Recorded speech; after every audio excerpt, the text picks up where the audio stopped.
Praise హల్లెలూయా. Mark సువార్త 10వ అధ్యాయము 17వ వచనం నుంచి. ఆయన బయలుదేరి మార్గమున పోవుచుండగా ఒకడు పరిగెత్తుకొని వచ్చి ఆయన ఎదుట మోకాళ్ళుని, సద్బోధకుడా, నిత్య జీవమునకు వారసుడగుటకు నేనేమి చేయుదునని ఆయన అడిగెను. యేసు, నన్ను సత్పురుషుడని ఏల చెప్పుచున్నావు? దేవుడొక్కడే గాని మరి ఎవడునూ సత్పురుషుడు కాడు. నరహత్య చేయవద్దు, వ్యభిచరింపవద్దు, దొంగిలింపవద్దు, అబద్ధ సాక్ష్యము పలుకవద్దు, మోసపుచ్చవద్దు, నీ తల్లిదండ్రులను సన్మానింపుము అను ఆజ్ఞలు నీకు తెలియను కదా అని అతనితో చెప్పెను. అందుకతడు, బోధకుడా, బాల్యము నుండి ఇవన్నీ అనుసరించుచునే ఇంటివని చెప్పెను. యేసు అతని చూచి అతన్ని ప్రేమించి, నీకు ఒకటి కొదువుగానున్నది, నీవు వెళ్ళి నీకు కలిగినవన్నీ అమ్మి బీదలకిమ్ము, పరలోకమందు నీకు ధనము కలుగును, నీవు వచ్చి నన్ను వెంబడించమని చెప్పెను. అతడు మిగులు ఆస్తి గలవాడు గనుక ఆ మాటకు ముఖము చిన్నబుచ్చుకొని దుఃఖపడుచు వెళ్ళిపోయెను. ప్రైజ్ హల్లెలూయా. దేవుని బిడ్డలారా, ఇక్కడ మనం గమనించినట్లయితే ప్రభువు దగ్గరికి ఒక వ్యక్తి పరిగెత్తుకొని వచ్చి మోకాళ్ళూని ఆయన అన్నాడు, అయ్యా, నిత్య జీవానికి వెళ్ళేదానికి, నిత్య జీవానికి వారసుడు అయ్యేదానికి నేనేం చేయాలి అన్నాడు. అంటే పరలోకం వెళ్ళాలంటే నేనేం చేయాలని ప్రభువుని అడిగాడు. అడిగినప్పుడు ప్రభువు చెప్పాడు, నీవు ఆజ్ఞలు అనుసరిస్తున్నావా అన్నాడు. ఆజ్ఞలు ఏంటంటే నరహత్య చేయొద్దు, వ్యభిచరించొద్దు, దొంగిలవద్దు, అబద్ధ సాక్ష్యం పలకవద్దు, మోసపుచ్చవద్దు, నీ తల్లిదండ్రులను సన్మానించము అని ఆజ్ఞలు నువ్వు అనుసరిస్తున్నావా అని అన్నాడు ప్రభు.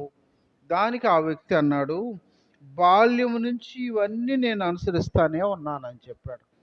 నా ప్రియ దేవుని బిడ్డలారా, ఒక రకంగా ఈ వ్యక్తిలో ఉన్న ఆసక్తి, ఆశ చాలా మంచివిగా ఉన్నాయి. పరిగెత్తుకొని వచ్చాడు ప్రభు దగ్గరికి, మోకాళ్ళు నాడు.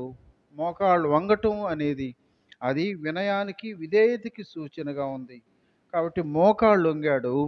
ప్రభువుని కోరిక ఏంటంటే నిత్య జీవానికి వారసుడు అయ్యేదానికి నేనేం చేయాలనే కోరాడు.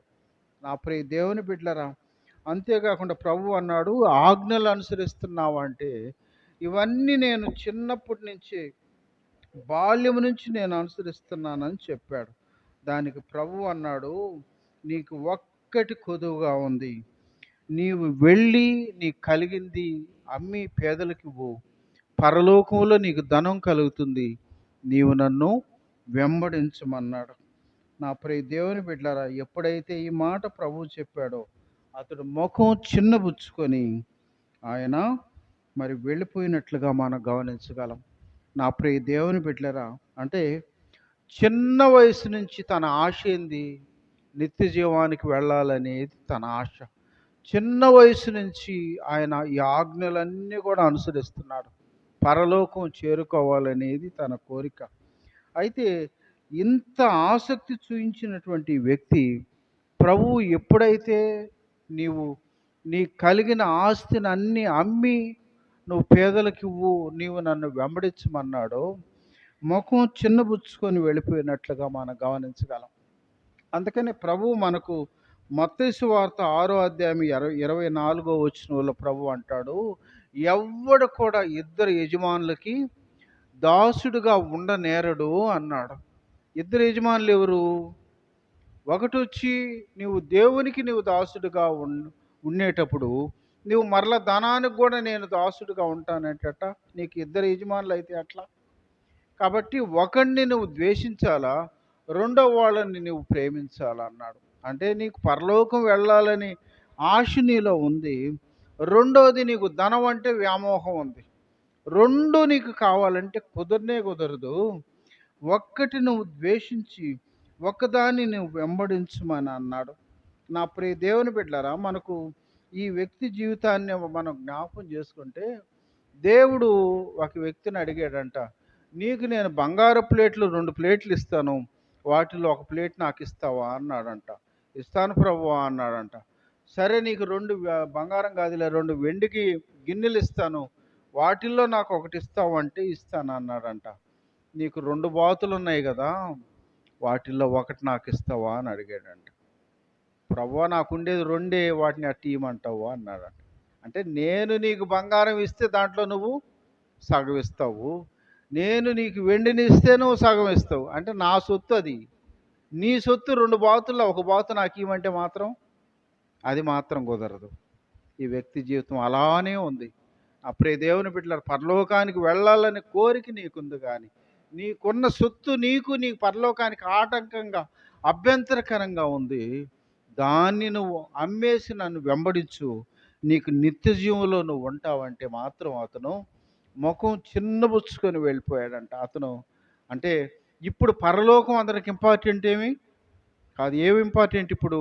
డబ్బు ఇంపార్టెంట్ అతనికి.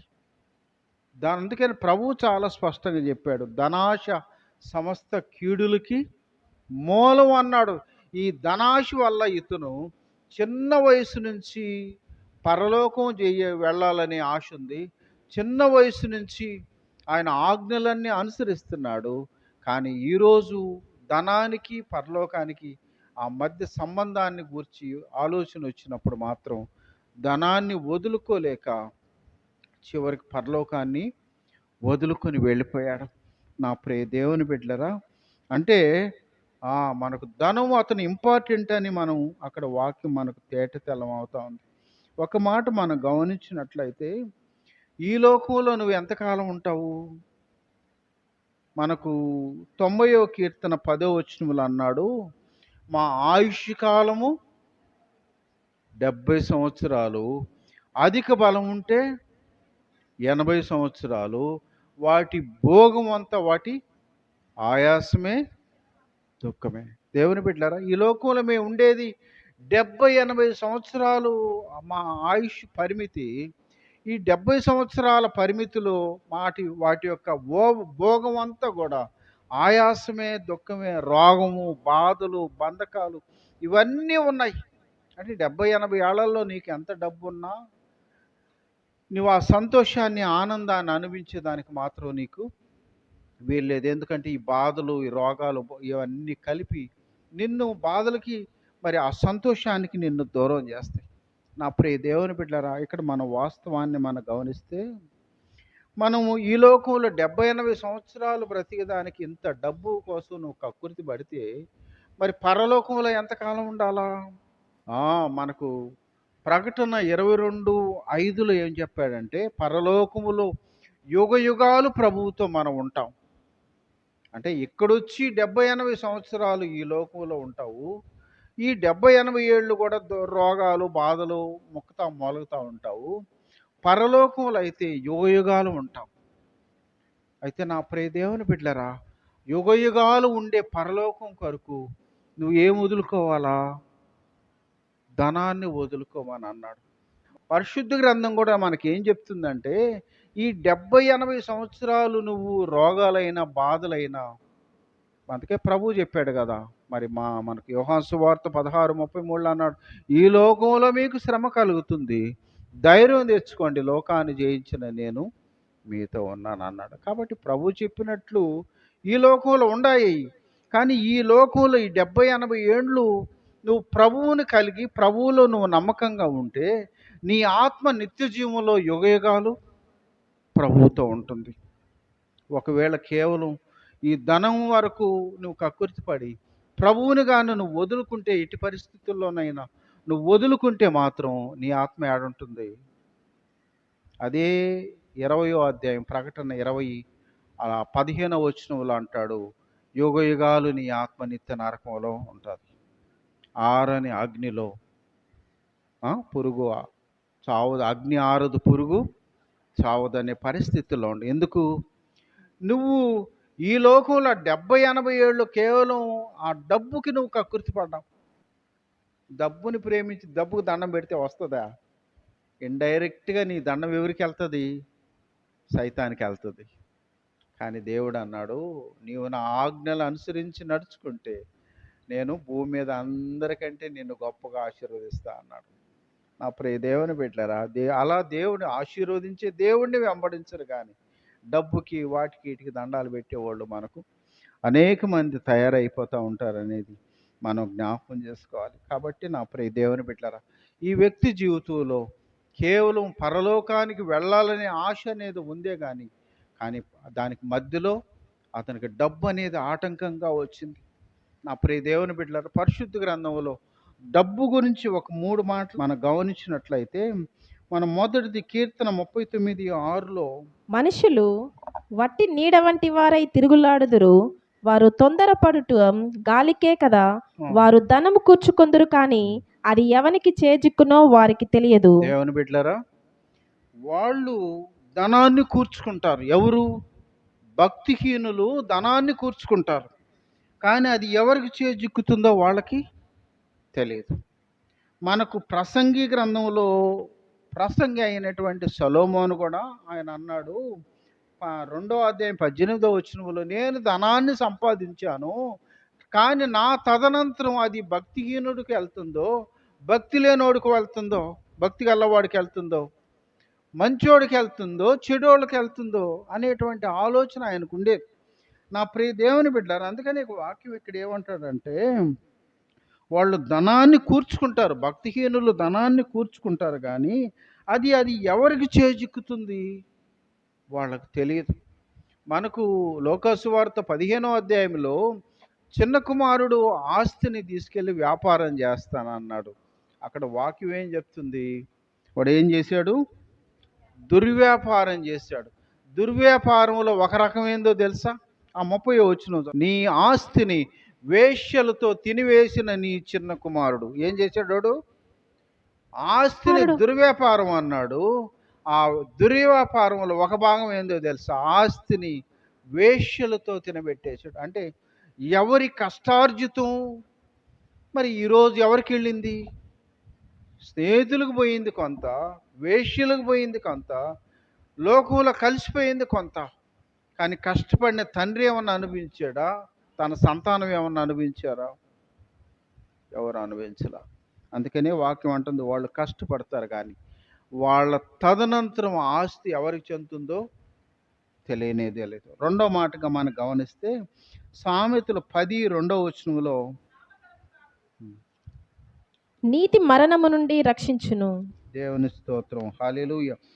భక్తిహీనుల ధనం వారికి లాభం కాదు. లాభం కాదంటే ఏమని? నష్టం అనే కదా. భక్తిహీనులకి ధనం ఉంటే అది లాభం కాదు, అది నష్టానికి కారణం అవుతుంది.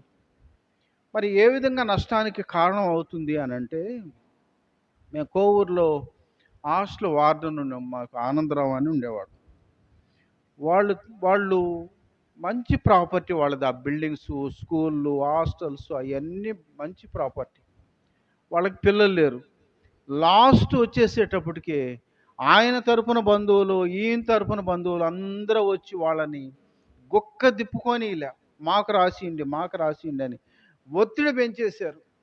ఎంత ఒత్తిడి అని అంటే చివరకు తట్టుకోలేక ఆయన రైలు కింద పడి చచ్చిపోయాడు.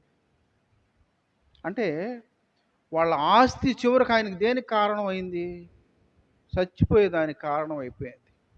అప్పుడే దేవుని బిడ్డలారా, అందుకనే వాక్యం, భక్తిహీనుల ధనం వాళ్ళకి లాభం కాదు, నష్టం వాళ్ళకి. అందుకే ఆ భక్తిహీనుల ధనం అనేది నీకుంటే నీకు నెమ్మది ఉండదు, నీకు సమాధానం ఉండదు, నీకు టెన్షన్లు ఎక్కువ ఉంటుంది, సరిగా తిండి ఉండదు, సరిగా నిద్ర ఉండదు, సరిగా కుటుంబాన్ని గూర్చిన అవగాహన పెద్ద పట్టించుకోవు. ఎందుకు? ధనాశ సమస్తమైన కీడులకి నష్టంగా తయారు చేస్తుంది. నా ప్రియ దేవుని బిడ్డలారా, కాబట్టి అందుకే 2వ మాటగా భక్తిహీనుల ధనం వాళ్ళకి లాభం కాదు అని వాక్యం తేటతెల్లం చేస్తుంది. 3వ మాటకు మనం గమనించినట్లయితే సామెతలు 15:16 వచనంలో, విస్తారమైన ధనముండుట కంటే యెహోవా యందలి భయభక్తులతో కూడా కొంచెము కలిగి ఉండుట మేలు. చాలు. దేవుని బిడ్డలారా, నెమ్మది లేకుండా విస్తారమైన ధనం ఉంది. పెద్ద ధనవంతులు కుటుంబంలో నెమ్మది లేదు. భార్య భర్తలు ఒకడు వింటే ఒకడు పడదు. బిడ్డలు ఒకరిని పోట్లాడుతూ ఉంటారు. దానివల్ల ఉపయోగం ఏంది? అందుకనే యేసన్న గారు కూడా ఒక మంచి పాట రాశాడు. నెమ్మది లేకుండా విస్తారమైన ధనముండుట కంటే నెమ్మది లేకుండా విస్తారమైన ధనముండుట కంటే దేవుని యందలి భయభక్తులతో ఉండుటే మేలు. ఉండుటే మేలు. మాధుర్యమే నా ప్రభుతో జీవితం మహిమానందమే మహాశ్చర్యమే. మహిమానందమే మహాశ్చర్యమే. మాధుర్యమే నా ప్రభుతో జీవితం. దేవుని బిడ్డలారా, నెమ్మది లేకుండా విస్తారమైన ధనం ఉన్నందువల్ల ఉపయోగం ఏం లేదు. ఎందుకు? మరి దేవుని ప్రసంగి గ్రంథములు అంటాడు, దేవుని ఆశీర్వాదంతో నీకు కలిగింది కొంచెమైనా నీ కుటుంబంలో నెమ్మది, సమాధానము, ఆరోగ్యం ఉంటే అది చాలు ఈ జీవితానికి. నా ప్రియ దేవుని బిడ్డలు, కానీ ఈ ధనవంతుడి జీవితంలో మనం గమనించినట్లయితే తాత్కాలికమైనటువంటి ఈ లోకంలో ధనం కొరకు అతను ఆశపడి నిత్య జీవాన్ని వదులుకున్నాడు ఆయన. నా ప్రియ దేవుని బిడ్డలారా, ప్రభు ఆ మాట చెప్పంగానే నీకున్న ధనాన్ని అమ్మి పేదలకివ్వు, నీవు నన్ను వెంబడించమనగాలని నొచ్చుకొని అతను వెళ్ళిపోయాడంట. ఎందుకు? ఈరోజు తనకి ఇంపార్టెన్స్ ఏది? పరలోకం కాదు తనకి ఇంపార్టెంట్, ఈ తాత్కాలికమైన ధనం తనకి ఇంపార్టెంట్ అయింది. అందుకనే హృదయం నొచ్చుకున్నాడు ఆయన. నా ప్రియ దేవుని బిడ్డలారా, మనం ఒక మాట మనం గమనించినట్లయితే పరలోకంలో, ఈ లోకంలో మనకందరికీ తెలుసు, ఈ లోకంలో మన జీవితం ఎంత ఉన్నప్పటికీ, ఏమున్నప్పటికీ ఈ శ్రమలు, దుఃఖాలు, కష్టాలు ఇవన్నీ సహజమే. కానీ ప్రభువు కొరకు ఆశగొని నీవు పరలోకం కొరకు నువ్వు సిద్ధపడితే పరలోకంలో ఉండే యోగ్యమైనటువంటి జీవితాన్ని గురించి మనం కొంచెం గమనించినట్లయితే ప్రకటన 21వ అధ్యాయంలో 18 నుంచి మనం చివరి వరకు గమనిస్తే కొన్ని మాటలు మనకు కనపడతా ఉంటాయి. ఎంత అమూల్యమైన మాటలు! ఈ లోకంలో మనం జీవిస్తున్నప్పుడు, ఇప్పుడు మునుపు మన ఇల్లు ఎలా ఉండేది? మట్టితో కట్టబడిన ఇల్లుగా ఉండేది. మనం తిరుగుతున్న ఈదులు మట్టితోనే ఉండేది. ఈరోజు మనకు అవి మట్టి బదులు ఈ సిమెంటు రోడ్లు తయారైపోయినాయి. కానీ పరలోకంలో నువ్వు ఉండబోయే ఇల్లు, నువ్వు తిరిగే వీధులు ఎలాంటి శ్రేష్టమైనవి, ఎలాంటి గొప్పవి అని అంటే, నా ప్రియ దేవుని బిడ్డలారా, 18వ వచనములో అంటాడు, ఆ పట్టణపు ప్రాకారము సూర్యకాంతములతో కట్టబడిను, పట్టణము స్వచ్ఛమగు స్ఫటికముతో సమానమైన శుద్ధ సువర్ణంగా ఉంది.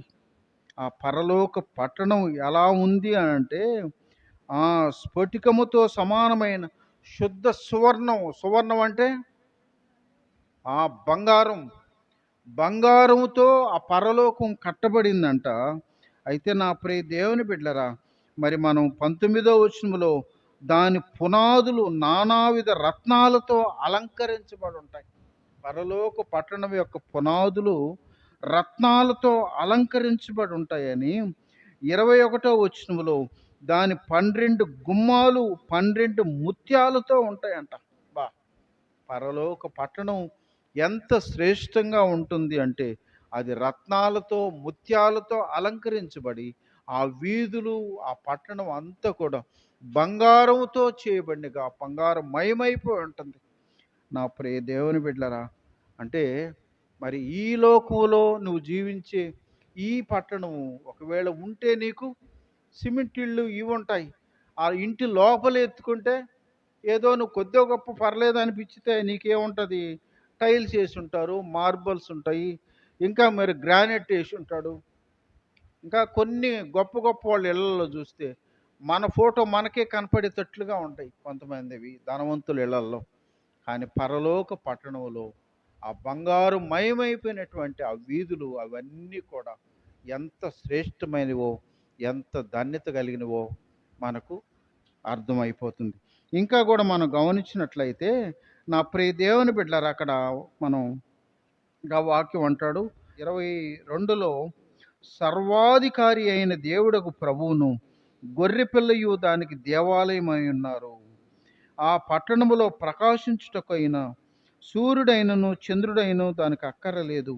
దేవుని మహిమయే దానిలో ప్రకాశించుతున్నది, గొర్రెపిల్లయే దానికి దీపము. దేవుని బిడ్డలారా, సర్వాధికారి అయిన ప్రభువు, మరి గొర్రెపిల్ల అయిన ప్రభువు అక్కడ మరి పరలోకములో ఉంటా ఉన్నారు. అంతేకాకుండా పరలోకములో ఓ సూర్యుడైనా చంద్రుడైనా కూడా ఉండడు. మరి ఎవరు ఉంటారంటే దేవుని మహిమ పరలోకములో ప్రకాశిస్తూ ఉంటుంది అనేది మనకు చెప్పబడింది. అంతేకాకుండా మరి 24వ వచనంలో జనములు దాని వెలుగునందు సంచరింతురు, భూరాజులు తమ మహిమను దానిలోనికి తీసుకొని వతురు. అక్కడ రాత్రి లేనందున దాని గుమ్మములు పగటివేళ ఏమాత్రమును వేయబడవు. జనములు తమ మహిమను ఘనతను దానిలోనికి తీసుకొని వచ్చుదురు. దేవుని బిడ్డలారా, ఇక్కడ మనం గమనించినట్లయితే ఆ పరలోకములో ప్రకాశించేదానికి సూర్యుడు ఉండడు, చంద్రుడు ఉండడు, నక్షత్రాలు ఉండవు. దేవుని మహిమ దానిలో ప్రకాశిస్తుంది, గొర్రెపిల్లయే దానికి దీపం పరలోకంలో. అంతేకాకుండా అక్కడ రాత్రి అనేది ఉండదు, ఎప్పుడు వెలుగుమయమై ఉంటుంది పరలోకం. ఇంకా మనం 24వ వచనంలో అన్నాడు, ఆ భూరాజులు తమ మహిమను ఆ పరలోకంలో ప్రభువు దగ్గరికి తీసుకొని వస్తారంట. భూరాజులు, భూమి మీద ఉన్న రాజులందరూ మహింపరచబడ్డారు. వాళ్ళని వీరులు సూర్యులని లోకమంతా పొగిడారు. ఆ పొగడ్తలు, ఆ మహిమ అంతా కూడా వాళ్ళు పరలోకానికి ప్రభు దగ్గరికి తీసుకొని వస్తారంట. మనం 26వ వచనంలో అన్నాడు, జనములు తమ మహిమను ఘనతను దానిలోనికి తీసుకుని వచ్చేదరు. రాజులైనా గనులైనా గొప్పోళ్ళైనా పరలోకంలో ప్రభువు దగ్గరికి వాళ్ళ మహిమను, ఈ లోకంలో ఉన్నప్పుడు ఏమేమి మహిమనైతే వాళ్ళు పొందుకున్నారో పరలోకంలో ప్రభువు దగ్గరకు వచ్చి అయా ఘనత మహిమ ప్రభావాలు పొందేదానికి అర్హుడివి నువ్వు. ఆ లోకంలో వాళ్ళకి తెలియక మమ్మల్ని గనపరిచారు, మమ్మల్ని మహిమపరిచారు, మమ్మల్ని పూజించారు. కానీ సర్వాధికారి అయినటువంటి నీవే ఆ ఘనత మహిమ ప్రభావాలు పొందేదానికి నీవు అర్హుడివి. అందుకని ఆ మహిమనంతా మేము మీ దగ్గరకు తీసుకొని వస్తున్నామని దేవునికి ఆపాదిస్తారంట ఆ మహిమనంతా. దేవుని స్తోత్రం, హల్లెలూయా. నా ప్రియ దేవుని బిడ్డలారా, ఇంకొక మాట కూడా మనం గమనించినట్లయితే ఈ లోకంలో ఎవరైనా కూడా బాధల్లో ఉంటారు, రోగాల్లో ఉంటారు, కష్టాల్లో ఉంటారు. అయితే పరలోకంలో ఎలా ఉంటుంది అని అంటే 21 ప్రకటన 21:3 వచనం నుంచి మనం గమనిస్తే, ఇగో దేవుని నివాసము మనుషులతో కూడా ఉన్నది, ఆయన వారితో కాపురముండును, వారాయన ప్రజలై ఉందురు. దేవుడే తానే వారి దేవుడై ఉండి వారికి తోడై ఉండును. ఆయన వారి కన్నుల ప్రతి బాష్ప బిందువును తుడిచివేయును. మరణము ఇక ఉండదు, దుఃఖమైనను ఏడ్పైనను వేదనైనను ఇక ఉండదు. చాలు. ప్రియ దేవుని బిడ్డలారా, పరలోకములో ఏముండదు. ఈ లోకంలో ఏముందంటే అన్ని బాధలు ఉంటాయి, అన్ని కష్టాలు ఉంటుంది, అంత దుఃఖం ఉంటుంది, వేదన ఉంటుంది. జీవితాలన్నీ కూడా ఏదో ఒక మార్గం విధానంలో శ్రమల్లోనే వెళ్తూ ఉంటారు. లోకం చాలామంది అనుకునే మాట, అసలు ఎందుకు పుట్టామో, సస్తే బాగుండనే వాళ్ళు లెక్కలేనంత మంది తయారై ఉంటారు. కానీ ప్రియ దేవుని బిడ్డలారా, పరలోకం ఎలా ఉండబోతుంది అని అంటే అక్కడ ఆయనే తన ప్రజలతో కాపురం ఉంటాడంట. నీవు, నీ భార్య, నీ భర్త, నీ బిడ్డలు కాపురం ఉంటారు కదా. పరలోకంలో తన ప్రజలతో ఆయన కాపురం ఉంటారంట. వాళ్ళు ఆయన ప్రజలై ఉంటారు అన్నాడు. అంతేకాకుండా వాళ్ళకి తోడుగా ఉంటాడంట ప్రభువు. వారి కన్నుల ప్రతి బాష్ప బిందువును చూసేస్తాడు. మరణం ఉండదు, దుఃఖం ఉండదు, వేడ్పు ఉండదు, వేదన ఉండదు. దేవుని బిడ్డలారా, ఎక్కడ? నిత్యత్వంలో. ఈ లోకంలో ప్రభువు కొరకు జీవిస్తే, ప్రభువు ఇచ్చే రక్షణ కావాలని కోరుకుంటే, పరలోక పట్టణం నీ జీవితానికి ఎంత ఆశీర్వాదకరంగా, ఎంత ధన్యకరంగా ఉంటుందంటే అక్కడ పరలోకంలో ఆయనే నీతో ఉంటాడు. నీ కన్నుల బాష్ప బిందువు అనేది ఉండదు, వేదన ఉండదు, దుఃఖం ఉండదు, కన్నీరు ఉండదు. ఇంకేముంటుంది? నిత్యము ప్రభువుని స్తుతించగలిగే ఆ పరిశుద్ధులు కోట్ల కొలది దూతలతో నువ్వు నేను కూడా పరలోకంలో ప్రభువుని స్తుతించగలిగే ఆ గొప్ప భాగ్యం, ఆ గొప్ప ధన్యత ఉంటుంది. దేవుని స్తోత్రం, హల్లెలూయా. నా ప్రియ దేవుని బిడ్డలారా, అంటే ఈ లోకంలో ప్రభువు కొరకు నీవు జీవిస్తే, ఈ లోకంలో నువ్వు ఉండి ఆయన ఇచ్చే రక్షణలో నువ్వు నమ్మకంగా ఎదిగితే పరలోకంలో అలాంటి ధన్యత ఉంటుంది. 27వ వచనం గమనిస్తే, నిషిద్ధమైనదేదైనను అసహ్యమైన దానిని అబద్ధమైన దానిని జరిగించి వాడైనను దానిలోనికి ప్రవేశింపడు. చాలు. దేవుని బిడ్డలారా, అక్కడ పరలోకం వెళ్ళాలంటే ఎవరు ప్రవేశిస్తారు? ఎవరు అర్హులు? ఎవరికి యోగ్యత ఉంటుంది అని అంటే, గొర్రెపిల్ల యొక్క జీవ గ్రంథమందు రాయబడిన వారే దానిలో ప్రవేశిస్తారు. కానీ నిషిద్ధమైనది ఏదైనా, అసహ్యమైనదైనా, అబద్ధమైన జరిగించే వాళ్ళు ఎవ్వరు కూడా పరలోకంలో ప్రవేశించేదానికి వీలు లేదు. కాబట్టి దేవుని బిడ్డలారా, అలాంటి శ్రేష్టమైన స్థలాన్ని ఈరోజు ఈ ధనవంతుడు ఏం చేశాడు? కేవలం ధనం మీద వ్యామోహంతో ఆ పరలోక పట్టణాన్ని తృణీకరించి లోక సంబంధమైన ధనం కొరకు ఆయన అలిగి వెళ్ళిపోయినట్లుగా మనం గమనించగలం. నా దేవుని బిడ్డలారా, అందుకని మనం ఇంకొక మాట కూడా మత్తయి సువార్త 25వ అధ్యాయం 46వ వచనములో అన్న మాట మీరు నిత్య శిక్షను నీతిమంతుల నిత్య జీవనముకు పోవుదురు. చాలు. ఇక్కడ అంటాడు, ఎవరు వాళ్ళు? శపించబడినటువంటి వారు నిత్య శిక్షకు వెళ్తారు. మరి తర్వాత వీరు రక్షించబడిన వాళ్ళు, నిత్య జీవం కొరకు సిద్ధపడే వాళ్ళు నిత్య జీవానికి వెళ్తారు. వాళ్ళు నిత్య శిక్షకి, వీళ్ళు వచ్చి నిత్య జీవానికి వెళ్తారని పరిశుద్ధ గ్రంథం తెల్లం చేస్తూ ఉంది. నా ప్రియ దేవుని బిడ్డలారా, ఈరోజు మన జీవితాల్లో ఒకసారి మనం దేని మీద మన వ్యామోహం ఉంది, దేని మీద మన ఆశ ఉంది? ఆ ధనవంతుడైతే పరలోకం వెళ్ళాలన్న కోరిక ఉంది, అన్నిటిలో కూడా పర్ఫెక్ట్గా ఉన్నాడు. ఒకే ఒకటి అతన్ని ఆటంకపరిచింది. ఆ ఒకటి ఏంది? ధనాశ. ధనాశ అతన్ని పరలోకానికి వెళ్లకుండా ఆటంకపరిచింది. అందుకే అతను వెళ్ళలేకపోయాడు. ఈరోజు నువ్వు నేను పరలోకానికి వెళ్ళేదానికి ఏది మనలో ఆటంకంగా ఉంది, ఏది అభ్యంతరకరంగా ఉంది, ఏది మనల్ని అక్కడికి వెళ్ళేదానికి పోనీయకుండా మనల్ని మరి నిలబెట్టేస్తుందో ఒకసారి దేవుని వాక్కు వెలుగులో మన జీవితాలు మనం పరిశీలించుకోవాలి. నా ప్రియ దేవుని బిడ్డలారా, ఎందుకో తెలుసా? ఏది ఇంపార్టెంట్ అంటే, నిత్య జీవం ఇంపార్టెంట్ కాబట్టి ప్రభువు తన ప్రాణం పెట్టాడు. అది శాశ్వతమైంది కాబట్టి ఆయన రక్తం చిందించి ఎంత వెల చెల్లించాడంటే పరలోకం అది అంత ప్రాముఖ్యమైంది. అలా దాన్ని చేరుకోవాలంటే మాత్రం ఈ లోకంలో మనకు ప్రభువుకు మధ్యలో ఏది అభ్యంతరకరంగా, ఆటంకంగా ఉంటే మాత్రం నిన్ను అక్కడికి వెళ్ళనీయకుండా ఆటంకం చేస్తుంది. ఆ ధనవంతుణ్ణి పరలోకానికి వెళ్లకుండా చేసింది తనకున్నటువంటి ఆస్తి అనే విషయాన్ని మనం జ్ఞాపకం చేసుకోవచ్చు. అయితే నా ప్రియ దేవుని బిడ్డలారా, ప్రభు ఒక మాట అతనికి చెప్పాడు. ఇంకొకటి కూడా ప్రభు ఇచ్చిన ఆప్షన్ ఏంటంటే, మార్కు సువార్త 9వ అధ్యాయం 43వ వచనంలో, నీ చెయ్యి నిన్ను అభ్యంతరపరిచిన ఎడల దానిని నరికివేయుము. నీవు 2 చేతులు కలిగి నరకములో ఆరని అగ్నిలోనికి పోవుట కంటే అంగహీనుడవై జీవములో ప్రవేశించుట మేలు. నీకు ఒకే ఒక ఆటంకం ఉంది. ధనవంతుడికి ధనము మీద వ్యామోహం ఒకటి ఉంది.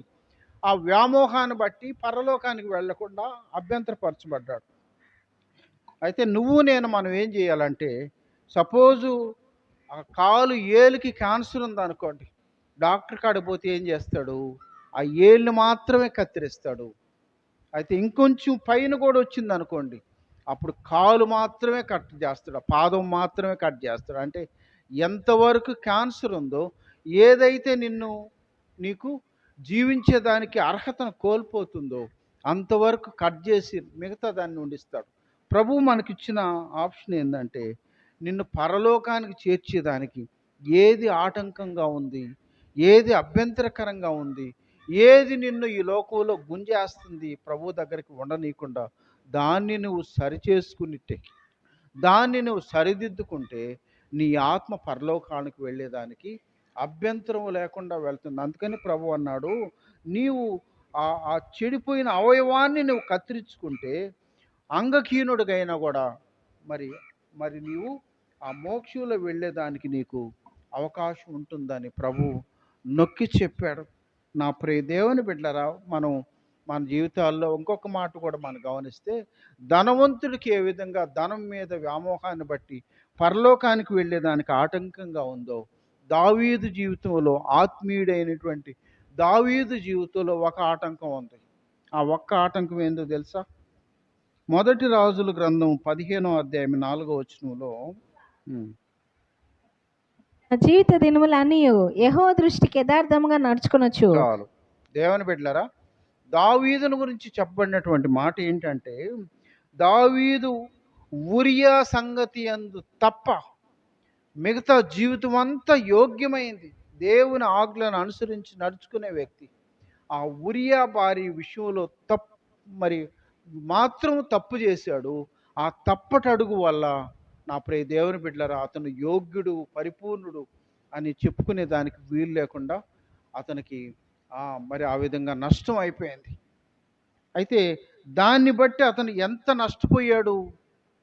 దేవుని మహాకృప క్షమించబడ్డాడు కానీ, అయితే అతని జీవితంలో ఎంత నష్టపోయాడు అని అంటే, నా ప్రియ దేవుని బిడ్డలారా, మనం 51వ కీర్తనని మనం ఒకసారి పరిశీలన చేస్తే అక్కడ వాక్యం మనకేం చెప్తుందంటే, ఎప్పుడైతే ప్రవక్త ఆయన దగ్గరకు వచ్చి హెచ్చరిక చేసి అంతవరకు మౌనంగా ఉండిపోయాడు.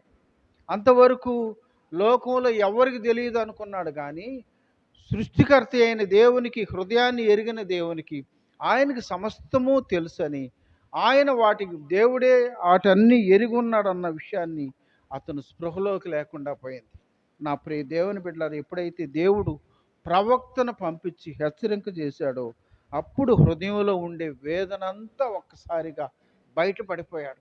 అంటే ఇంతకాలము దేవుడు మరి చూసి చూడనట్టుగా ఉన్నాళ్ళు అనుకున్నట్టుగా ఉన్నాడు కానీ, ఎప్పుడైతే ప్రవక్త వచ్చి చెప్పాడో, నా ప్రియ దేవుని బిడ్డలారా, 7వ వచనం చూడండి, 51:7 నుంచి. హిస్సోపుతో నా పాపము పరిహరింపుము, హిమము కంటెను నేను తెల్లగా నుండునట్లు నీవు నన్ను కడుగుము, ఉత్సాహ సంతోషములు నాకు వినిపింపుము, అప్పుడు నీవు విరిచిన ఎముకలు హర్షించును.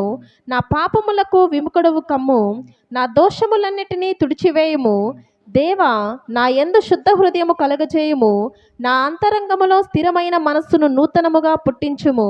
నీ సన్నిధిలో నుండి నన్ను త్రోసివేయకము, నీ పరిశుద్ధాత్మను నా యొద్ద నుండి తీసివేయకము. నీ రక్షణ ఆనందము నాకు మరలా పుట్టించుము. దేవుని బిడ్డలారా, ఎప్పుడైతే ప్రవక్త వచ్చి చెప్పాడో అప్పుడు హృదయంలో నుండి యథార్థమైన ప్రార్థన బయటకు వచ్చింది. ఇంతకాలము దేవుని సన్నిధిలో గడుపుతున్నాడు కానీ మునుపున్నటువంటి ఆనందం లేదు, మునుపున్నటువంటి సంతోషం లేదు. ఆయన కేవలం ఒక వేషధారిలాగా జీవించాడు. నా ప్రియ దేవుని బిడ్డలారా, ఎప్పుడైతే ప్రవక్త వచ్చి ఆయనలో ఉన్న లోపాన్ని బయటేశాడో అప్పుడు దేవుడి కాడికి వచ్చి యథార్థంగా, అయ్యా నేను పవిత్రుడుని అయ్యేటట్లుగా నన్ను హిస్సోపుతో నా పాపాన్ని కడగమంటున్నాడు. అంతేకాకుండా 8వ వచనంలో ఉత్సాహ సంతోషాలు నాకు వినిపించమన్నాడు. అంటే మునుపు తనలో పాపం చేసినన్న ఆలోచన, పాపాన్ని దేవునికి వ్యతిరేకంగా ఉన్న ఆలోచన ఆయనకుంది. అందుకే ఉత్సాహం లేదు, సంతోషం లేదు. ఈరోజు దేవుని సన్నిధిలో యథార్థతను ఒప్పుకుంటూ ఆయన ప్రార్థన చేస్తూ, అయ్యా ఉత్సాహ సంతోషాలు నాకు వినిపించమన్నాడు. ఇంకా కూడా అంటాడు, నా యందు శుద్ధ హృదయాన్ని కలుగు చెయ్యి, నా అంతరంగములో స్థిరమైన మనస్సును నూతనంగా పుట్టించమన్నాడు. ప్రభువా, నీకు వ్యతిరేకమైన హృదయం నాలో ఉంది, అందుకనే ఇలాంటి పాపములో పడిపోయాను. నాకు వ్యతిరేకమైన మనస్సు నేను కలిగి ఉన్నాను కాబట్టి నీ సన్నిధిలో నేను ఒప్పుకోలేకపోయాను. కాబట్టి నాకు శుద్ధ హృదయాన్ని నాకు కలుగజేయి, స్థిరమైన మనస్సును నాకు కలిగించమని ఈరోజు దేవుని సన్నిధిలో ఆయన ప్రార్థిస్తున్నాడు. ఇంకా కూడా దేవుని అన్నాడు, నీ సన్నిధిలో నుంచి నన్ను త్రోసివేయొద్దు, నీ పరిశుద్ధాత్మ నా యొద్ద నుండి తీసివేయద్దు. ఒక అయోగ్యుడిని దేవుడు ఏం చేస్తాడు? ఆయన సన్నిధిలో నుంచి తోచేస్తాడు, ఆయన ఆత్మను ఆయనలో నుంచి తీసివేస్తాడు. ప్రభువా, నీ ఆత్మను తీసేస్తే నేను ఈ లోక సంబంధమైన ఏటిలోనూ నేను ముందుకు వెళ్ళలేను. కాబట్టి నీ ఆత్మ నా యొద్ద నుంచి తీసివేయొద్దు, నీ సన్నిధిలోంచి నన్ను తోసివేయొద్దని అక్కడ దేవుణ్ణి గోజారుకుంటున్నాడు. ఇంకొక మాట కూడా అంటాడు, నీ రక్షణ ఆనందాన్ని నాకు మరలా పుట్టించమన్నాడు. ఇంతకాలం ఆయన ఆయన తప్పు చేశానన్న ఆలోచన, దేవుడికి తెలిసి ఇలాంటి అయోగ్యత ప్రవర్తించానన్న ఆలోచనతో రక్షణలో ఉండే ఆనందాన్ని కోల్పోయాడు. అందుకే ఈరోజు తన హృదయాన్ని అంతటిని విప్పి దేవుని సన్నిధిలో పశ్చాత్తాపడుతూ కన్నీరు కారుస్తూ, అందుకే ఆయన అన్నమాట, మరి ఆయన తన పడక తడిచి ఎంతగా కన్నీరు కార్చాడంటే దానికి కారణం ఏంది తెలుసా? ఇంతకాలం లేని యథార్థ ప్రార్థన ఈరోజు యథార్థ ప్రార్థన ఆయన హృదయంలో నుంచి బయటకు వచ్చింది. నా ప్రియ దేవుని బిడ్డలారా, అంటే దావీదు జీవితంలో ఏ ఒక్క తప్పు అనుకున్నామో ఆ ఒక్క తప్పుకి ఈరోజు పశ్చాత్తాపడటం, ఎంత కన్నీరు కార్చాల్సి వచ్చిందో, ఎంతగా దానికి వెల చెల్లించాల్సి వచ్చిందో. ఎందుకు అని అంటే ఆ ఒక్క తప్పు చాలు పరలోకానికి వెళ్లకుండా ఆటంకపరిచేది. కాబట్టి దానికి ఆయన అంతగా ఆయన కన్నీరు కార్చి దేవుని సన్నిధిలో మొరపెట్టాడు. నా ప్రియ దేవుని బిడ్డలారా, ఈరోజు మన జీవితాల్లో ఒకసారి దేవుని వాక్య వెలుగులో పరిశీలన చేసుకుంటే ప్రభువు బిడ్డలుగా మనం ఎదుగుతున్నాం. ప్రభువు బిడ్డలుగా మనం ఎదుగుతున్నాము. మనలో ఏది దేవునికి మనకు ఆయాసకరంగా ఉంది, అభ్యంతరకరంగా ఉందో మనం దేవుని వాక్యపు వెలుగులో పరిశీలించుకోవాలి. సహజంగా ప్రభువు బిడ్డలుగా మనం ఎదుగుతున్నాం, కానీ ప్రభువు ఆశించినట్లుగా మనలో యథార్థత ఉందా, మనలో నీతి ఉందా, మనలో పరిశుద్ధత ఉందా? ప్రభువు అన్నాడు, అన్నిటికంటే నన్ను మొదటిగా ప్రేమించమన్నాడు. మొదటిగా ప్రభువుని ప్రేమించే మనస్సు మనకు కలిగి ఉందా? అప్పుడే దేవుని బిడ్డలారా, లేకపోతే అన్ని లోకంలో ఉన్నదంతా ప్రేమించి మన ప్రేమను చివరికి లాస్ట్ ఆయన పెట్టేసామా? ఒకసారి మనల్ని మనం పరిశీలించుకోవాలి. వాక్యానికి విధేయులుగా మనం ఉన్నామా, అవిధేయులుగా ఉన్నామో మనం పరిశీలించుకోవాలి. ఎందుకు? ఇవన్నీ కూడా మనల్ని ప్రభు దగ్గర పరలోకానికి వెళ్ళేదానికి మనల్ని ఆటంకపరుస్తాయి, అభ్యంతరపరుస్తాయి. కాబట్టి ఆ ధనవంతుడు పోలేకపోయాడు, దావీదు పోగలిగాడంటే సరి చేసుకున్నాడు, సరిదిద్దుకున్నాడు. నువ్వు నేను కూడా ఆ సరిదిద్దుకుంటేనే ప్రభువు దగ్గరికి పరలోకానికి వెళ్ళగలం. కాబట్టి ఈరోజు దేవుని వాక్యపు వెలుగులో మన జీవితాలు ఒకసారి పరిశీలించుకుందాం. మనలో ఏదైనా దేవునికి ఆయాసకరమైనది ఉందా అనేది మనం వాక్యంలో పరిశీలించుకుంటే మనకు అర్థమవుతుంది.